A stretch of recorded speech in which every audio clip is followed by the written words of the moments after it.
Yung usapin po sa sweldo, yung 85 pesos na supposedly po ay inaprobahan po yan ng Regional Wage Tripartite Wage and Productivity Board o RTWPB.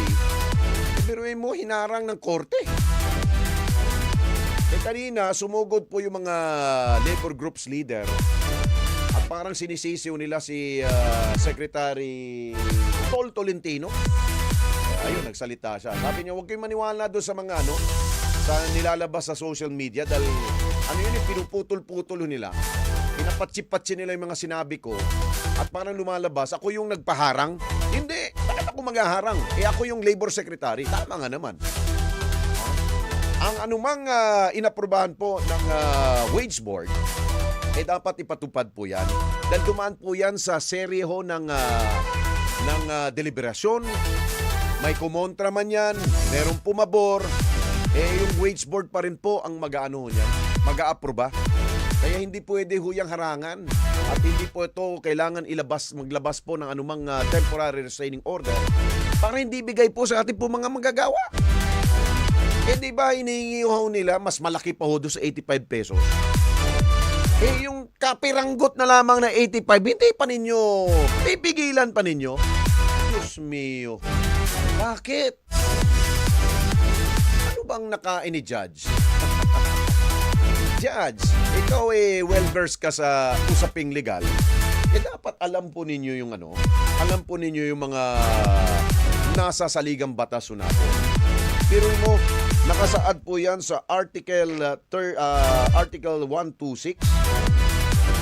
At ito po ay ang mga wage increases po natin. Ay pinatunayan po yan sa Article 13, Section 3 ng ating pong saligang batas.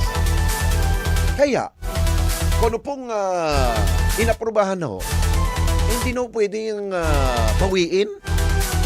Inaasahan ho yan ng ating mga kababayan. Kaya dapat dito ang dapat dito magpaliwanag ay walang iba kundi ang ating pong husgado. Siguro ang Supreme Court magpapatawag ng yan. Ako sa tingin ko ang Supreme Court anbak dahil meron po yatang may ginawang ano bang term nun? Parang abuse of discretion ba? Malinaw naman sa batas Sino kaya lumapit sa korte? Baka yun siguro mga ayaw ipatupad yung 85. Ayaw nila magluwal ng 85 pesos. Para sa atin po mga manggagawa. Kayo naman. Diba sa deliberation po yan, na pag-usapan na ho yan sa wage board. Dalang wage board po, ang nandyan, mga stakeholders, nandiyan po yung mga employer, nandiyan po yung hanay po ng mga empleyado, nandiyan po yung gobyerno. Diba? Bakit nung pala sa simula, hindi ninyo kinontra? Para at least merong basis po ang ating pong wage board na, may kumukontra. Kung ayaw nila na 85 pesos, baka hindi yung narating yung 85 pesos. Baka sabihin nyo, kami papayag kami, huwag lang 85. Dapat doon pa lang na pag-usapan ho yan. Ngayon, nagbigay na ho ng pagpapasya ang wage board. 85 na nga, kukontrahin pa ninyo. Ay, nako. Well, anyway, yan po siguro po isa po sa mga balitang inaantabayanan po ng ating po mga kababayan. Lalo na ho mga daily wage earners po natin. Na ngayon po umaasa na sana'y madagdagan pa. Hindi man sa paraan ng wage board, kundi yung legislative increase man lamang po. Ang ating pong kongreso na ho magbigay ho ng kanilang aumento sa kanilang sahod. Pero yun po ay puro pangako lamang po sa kongreso. At wala pa ho nangyayari.